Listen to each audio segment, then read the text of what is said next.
right, here we go. Little review on the Slingshot alarm. I had a different alarm in, had issues with the battery remote keeping it charged, so went with this one because number one, it's got GPS, cell service, so I'll get notifications no matter where I'm at, and I can control it with the app. So we got it installed up in here behind the dash.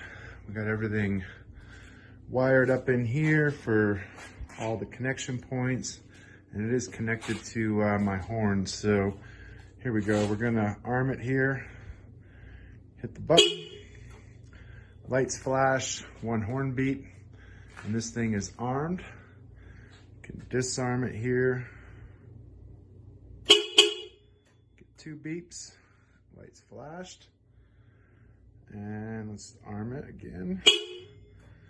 Just do a little sensor test. So we got the as instructed. Everything's mounted up in the glove box there. Give her a little kick. Turn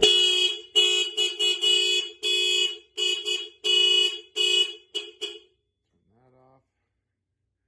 Now it's set to where you'll know if you turn it on, you'll get the beeps. Man, this thing works like it should. Showing up on the GPS. Pretty stoked about this one. So you do get battery voltage, and can even show you positions, GPS on there. You don't need to see where I'm at, but yeah, that's it, man. So pretty excited, and looking forward to using this in the real world.